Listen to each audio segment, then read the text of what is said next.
très vite cette émission. Avec ce drame qui a bouleversé toute la France, la mort du gendarme Éric Comines de 54 ans lors d'un refus d'obtempérer, encore un, à Mougins, c'était lundi. Après avoir pris la fuite, le suspect a été interpellé le lendemain devant le commissariat de Cannes. Et ce matin, Harmonie Comines a donné un discours très très poignant. Pour ceux qui ne l'ont pas entendu, j'aimerais vraiment que tous les auditeurs d'Europe 1 réécoutent l'intégralité de ce qu'a dit Harmonie Comines. Elle a eu des mots très très durs et des mots qui résonnent encore plus fort quand on voit ce qui se passe en France et quand on voit l'attitude de certains responsables politiques. Je vous propose d'écouter Harmonie Comines, sa femme. C'est l'intégralité du discours. Je vais demander à toutes les personnes aussi autour de cette table de vraiment bien écouter tout ce qu'elle dit. Parce que tous ces mots sont extrêmement importants. Écoutez, c'était sur Europe 1, c'est sur Europe 1.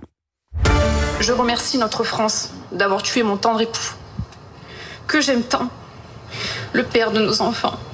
Attention, je ne parle pas d'étrangers, mais de récidivistes. Je l'affirme haut et fort, la France a tué mon mari. La France a tué mon mari, le père de mes enfants. La France a tué mon mari par son insuffisance, son laxisme et son excès de tolérance.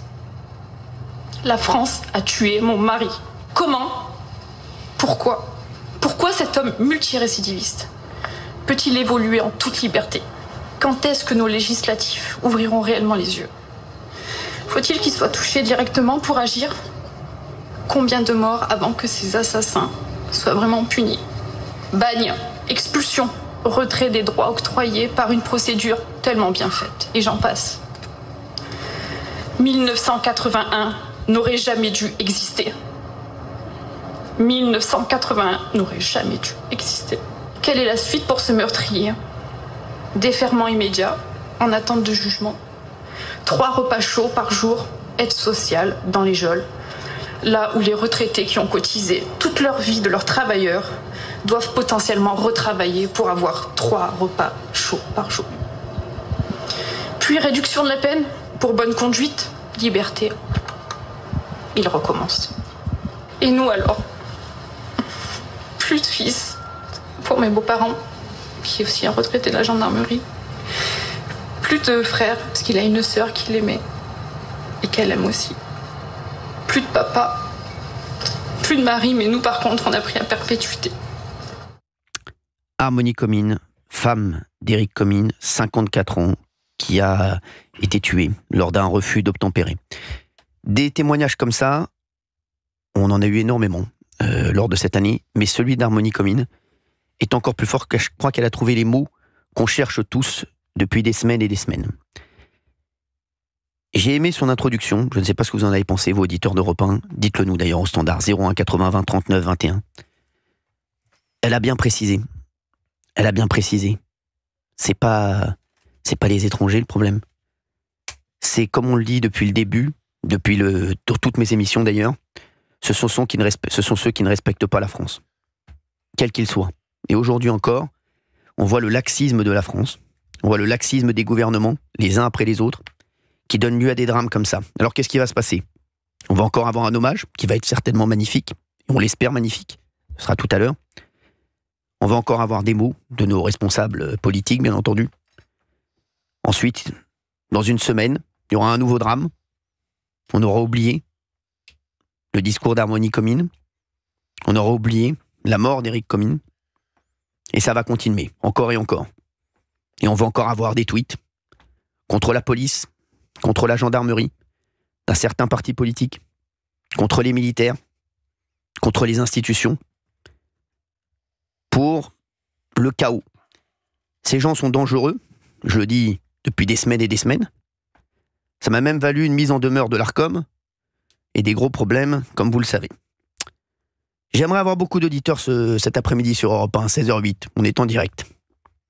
01 80 20 39 21. On a avec nous Jean-Christophe Couvi, secrétaire national du syndicat Unité Police. On va réécouter beaucoup d'extraits d'Harmonie Comines parce que on a pris le soin de découper cette interview pour revenir sur chaque mot qu'elle a choisi. Et j'aimerais que les auditeurs participent avec nous aujourd'hui à cette France meurtrie mais surtout, cette France encore en colère aujourd'hui. Toujours en colère. On a eu la parenthèse enchantée des Jeux Olympiques, et là, on revient à notre quotidien, j'ai envie de dire, notre triste quotidien. Et quand je prépare mes émissions de télévision, ou mes émissions de radio, je pense forcément à ces gendarmes, à ces policiers, à ces militaires, qui en ont marre d'avoir des cibles dans le dos.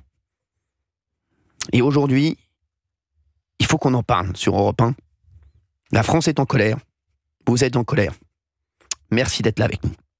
Jean-Christophe Couvi, secrétaire national du syndicat Unité Police, le témoignage d'Harmonie Comines, on a l'impression qu'elle a tout dit. Alors c'est très poignant, hein. Je l'ai écouté tout à l'heure, on l'a écouté avec des collègues au bureau, et c'est vrai que ça nous a pris aux tripes parce que cette dame, cette veuve maintenant malheureusement, est dans l'émotion. Et en fait, elle dit ce qu'elle a avec ses tripes, avec son cœur. Et moi, je l'ai dit hier d'ailleurs, j'ai à peu près le même âge que son mari, j'ai 53 ans. J'ai 2 enfants, 2 filles qui ont le même âge qu'ont ses filles. Et je m'imagine lundi à la rentrée des classes, ce que ces enfants, d'ailleurs je sais même pas s'ils iront les pauvres, mais voilà. En fait, c'est encore une fois une famille endeuillée qui a rien demandé. On fait un travail d'efficacité, j'allais dire. On essaye d'être au service des citoyens et personne mérite de mourir pour une cause comme ça. Voilà. On sait qu'on risque notre vie en tant que policier, en tant que gendarme, toujours pour une noble cause, parce qu'on est prêt à faire le sacrifice de notre vie. D'ailleurs, je sais pas si des fois, je l'avais déjà dit à des députés LFI, si eux, ils risquaient grand-chose en allant à l'Assemblée nationale, mais nous, tous les jours, on met notre vie en jeu sur le bitume.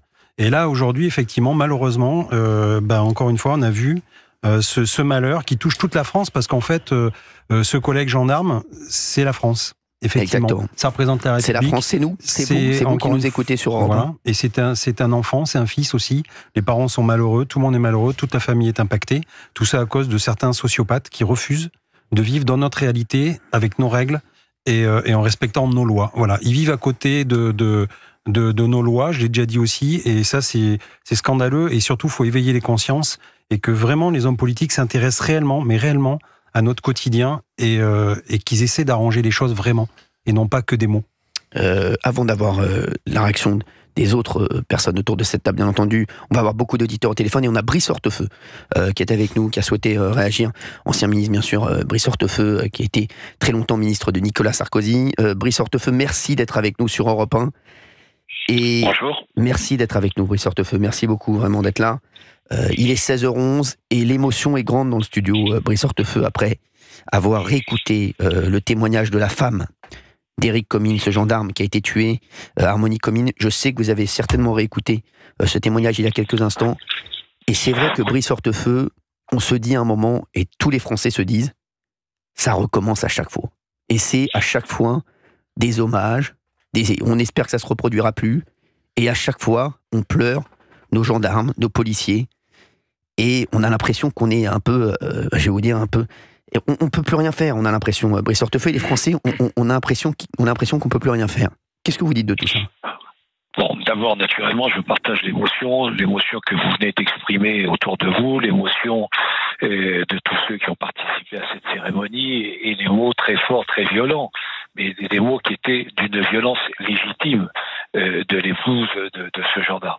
C'est vrai que vous avez rappelé que j'avais été ministre longtemps, ministre de l'Intérieur. Exactement. Mais croyez-moi, on ne s'y fait jamais. On ne s'habitue pas à ces drames. J'ai participé à des cérémonies, j'ai participé à des obsèques, j'ai eu certainement moi-même des mots, mais des mots qui étaient s'additionner, s'ajouter les uns aux autres, et souvent, hélas, pour masquer l'impuissance. Si vous voulez, de l'expérience que j'ai acquise, parce qu'on apprend naturellement des drames. Et moi, j'ai quelques certitudes et des interrogations, mais quelques certitudes. La première certitude, c'est que la première des préventions, parce qu'il vaut mieux prévenir que subir, bien sûr. La première des préventions, c'est la certitude de la sanction. Dès lors que la Exactement, sanction est claire, et que la sanction est claire, que la sanction est compréhensible, que la sanction est simple, parce que c'est pas souvent les gens les plus évolués qui commettent de telles bêtises, de tels drames. Bon, donc il faut que ça soit extraordinairement compréhensible, pas réservé à un petit cénacle d'un salon ou d'un studio. Et c'est pas ça. Bon, il faut donc qu'il y ait la certitude d'une sanction. Deuxième élément, il faut que la sanction soit à la hauteur du drame. Aujourd'hui, on sait que, par exemple, sur les refus d'obtempérer, il y en a autour de 25 000, peut-être vous l'avez dit, enfin c'est de cet ordre-là chaque année. Il y en a un peu moins de 5 000 qui sont considérés comme graves. Et puis vogue la galère. Non, il faut que la sanction soit une sanction qui soit grave, qui soit dure.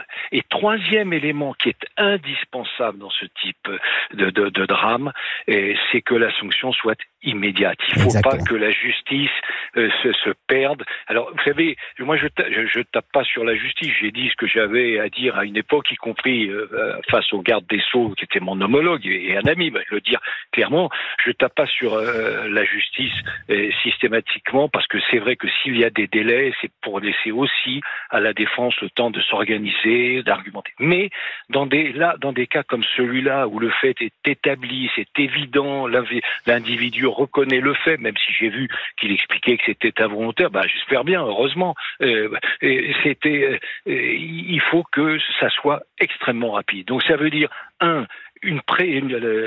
prévenir par la certitude qu'il y aura des conséquences et donc une sanction. Deuxième élément, que cette sanction soit grave. Et troisième élément, j'insiste bien là-dessus, c'est que cette sanction soit rapide, parce que la rapidité est un des critères aussi de la prévention. Franchement, quand on entend ça à 16h15 sur Europe 1, On marche sur la tête, quand on entend Brice Hortefeux, ancien ministre de l'Intérieur, je trouve qu'il coche toutes les cases que l'on demande. Et Éric Dupond-Moretti, vous vous en souvenez l'an dernier, j'avais dit exactement la même chose que Brice Hortefeux. C'était sur l'affaire de la petite Lola. Et ils s'en étaient pris à moi même sur des plateaux, etc. Mais ça, on s'en fiche un peu. Mais c'est vrai que je suis tout à fait d'accord avec Brice Hortefeux.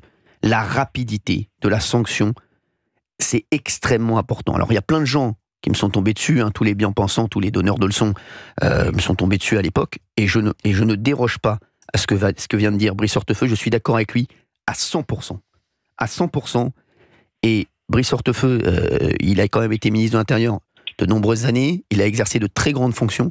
Si Brice Hortefeux le dit, je pense qu'on doit être nombreux à se dire qu'il a raison, mais pourquoi c'est aussi compliqué? Parce que dans l'affaire Lola aussi, il n'y avait pas de doute, il n'y avait pas de problème. Voilà. Et il y a une personne comme celle-ci soit jugée extrêmement rapidement, quitte à reprendre l'enquête après, mais au moins jugée extrêmement rapidement et pouvoir avoir une sanction très rapide. Pour vraiment, c'est une sanction exemplaire en plus. Voilà. Oui, mais à vrai dire, je partage ce que vous venez de dire à mon tour.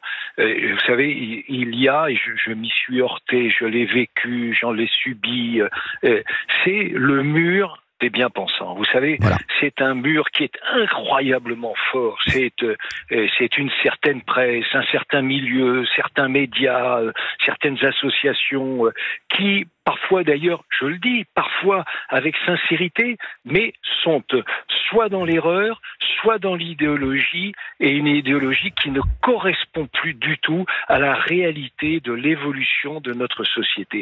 Ce qui était impensable et indicible il y a 30 ans est aujourd'hui, tout à fait clair, établi, et ça s'est, hélas, pas résolu, ça s'est aggravé. Donc, le premier obstacle, c'est le mur de la bien-pensance. Bon.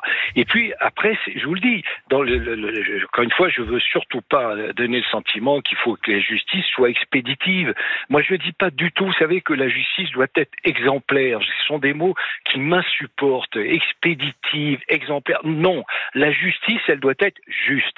C'est ça l'objectif de la justice. Être juste. Et être juste, ça veut dire condamner celui qui cause du mal. Voilà. C'est ça la réalité. Exactement. Et donc, dans les obstacles, je vous dis, il y a aussi cette espèce de mur, mais ce qui me réconforte, c'est que ce mur qui était autrefois infranchissable, je pense qu'aujourd'hui, l'opinion, les responsables ont évolué. Et comme très souvent, ce sont les élites qui sont en retard. par rapport à la perception de l'opinion. Je suis complètement d'accord avec tout ce que dit Brice Hortefeux. Et le mur des bien-pensants, ça c'est une expression que je vais reprendre parce que vous avez également encore très bien résumé. On a l'impression qu'ils vivent dans un autre monde, qu'ils vivent dans un autre temps. Et vous l'avez dit, parfois c'est avec sincérité qu'ils disent certaines choses. Mais on a l'impression vraiment, pour moi, je le dis, ils font énormément de mal à la société. Je suis désolé, à la société d'aujourd'hui. Et ils ont une responsabilité, excusez-moi de le dire, je le dis franchement, ces bien-pensants aujourd'hui font qu'on ne peut pas avancer, ils nous empêchent d'avancer. Et le pays n'arrive pas à avancer à cause de certaines personnes, certains bien-pensants. Vous en faites partie, Gilles Verdez, je le dis franchement, voilà, vous êtes autour de la table, je le dis. Voilà, vous êtes, pour moi, vous ne vivez pas avec votre temps, je suis désolé. On est sur Europe 1, il est 16h19, on parle de ce drame. Et on parle surtout d'Harmonie Comines, qui est la femme de ce gendarme qui a été tué, Éric Comines, 54 ans, lors d'un refus d'obtempérer. J'aimerais juste qu'on réécoute cet extrait, la phrase forte du discours, qui est sans doute celle-ci. J'aimerais qu'on la réécoute et que Brice Hortefeux, ancien ministre de l'Intérieur, réagisse à cette phrase qui est extrêmement forte et que je partage totalement. Écoutez sur Europe 1. Je l'affirme haut et fort, la France a tué mon mari. La France a tué mon mari, le père de mes enfants. La France a tué mon mari. C'est une des phrases les plus fortes, si ce n'est la plus forte, de 2024. Pour moi, c'est la phrase qui restera. C'est Harmonie Comines qui l'a dit, donc la femme de ce gendarme. La France a tué mon mari. Ça veut dire quoi? Il aimait la France, il se battait pour la France, et la France l'a tué. Brice Hortefeux, cette phrase, elle a une connotation incroyable aujourd'hui. Oui, malheureusement, c'est une phrase qui exprime ce que ressent bien sûr cette veuve, ce que ressent bien sûr sa famille, mais ce que ressent, je pense, le pays, parce que qu'est-ce qu'elle signifie? Elle signifie que voilà un homme qui a été sous le coup de 10 condamnations et qui peut finalement se préparer à une 11e sans que cela change grand-chose. Donc c'est ça le message qui est apporté, parce que celui qui a côté ce drame, ce meurtre, cette vie familiale brisée, c'est un homme qui n'était pas condamné une fois, c'est un homme qui n'était pas condamné 2 fois, il a été condamné 10 fois. Et donc ce cri qui est un cri de désespoir, ça doit pas être un cri, je le pense sincèrement, ça doit pas être un cri dans le vide. Vous savez, on dit toujours fait divers. Mais quand il y a 25 000 refus de tempérer par an, c'est plus un fait divers, c'est un fait de société. Vous me parleriez d'un drame qui se serait produit une fois sur ces 5 dernières années. Et peut-être que le raisonnement serait différent, on serait solidaire de la famille. D'un côté, on dit voilà, on va muscler le jeu, on sait très bien qu'on a un problème, le législateur s'empare du problème, dormez tranquille français, regardez, on a musclé. Et de l'autre côté, effectivement, on fait une note aussi, notamment avec, c'était Madame Belloubet, il faut dire ce qui est aussi, en disant la prison c'est l'exception, il faut trouver des peines alternatives de la prison, parce que la prison, ça crée justement de la surdélinquance. Donc il faut pas. Et ben moi je pense que justement, il faut arrêter stopper l'idéologie anti-prison. La prison, des petites courtes peines doivent être faites dans de très bonnes conditions, par contre, parce que pour l'instant, effectivement, on n'est pas au rendez-vous non plus. Mais en fait, la prison, ça doit vous servir aussi à réfléchir sur vos actes. De pourquoi vous avez fait ça. Vous devez être seul dans une cellule, réfléchir, et on doit préparer votre sortie pour ne plus réitérer. Ça, c'est vraiment l'action, j'allais dire, l'idéologie qu'il faudrait avoir et qu'on attend de la prison. Et d'un procès équitable. Voilà.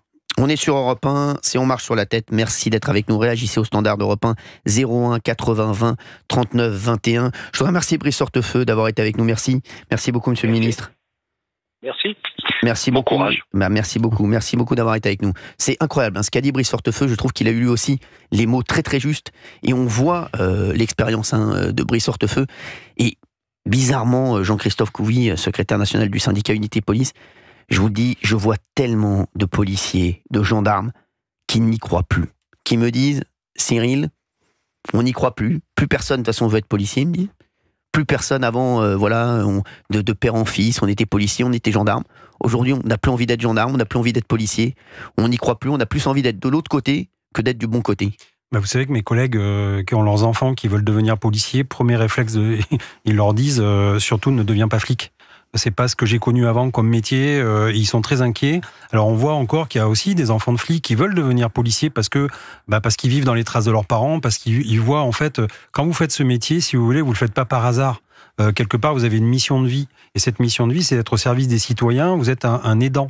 Vous aidez les gens, vous les soutenez, et donc on a cette mission. Et en fait, quand on se bute, justement, et on voit que le système est fait pour à la fin, que l'auteur est presque plus, j'allais dire, de droit que la victime, l'auteur, effectivement, on lui met, et encore une fois, je vous disais, c'est l'équité du procès. Effectivement, on a droit à un procès équitable, et ça, c'est normal, c'est la démocratie. Mais à un moment donné, on se dit, attendez, on a l'impression de nager à contre-courant, et tout ce qu'on fait derrière, c'est détricoter. Derrière, effectivement, la loi n'est pas appliquée. Alors, on peut avoir des quantums de loi.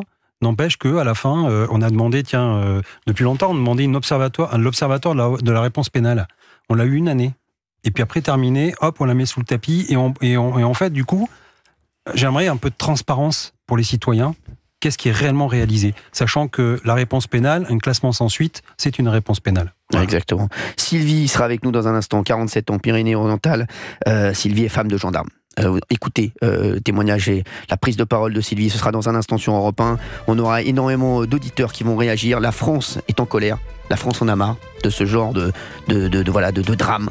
On entendra, j'ai envie d'avoir aussi l'avis de celui qui fait partie du mur des bien-pensants, Gilles Verdès, qui est avec nous, bien entendu, sur Europe 1, et bien sûr des autres personnes autour de la table. Restez avec nous sur Europe 1. On est ému aujourd'hui, On est ému parce que le discours d'Harmonie a été extrêmement fort.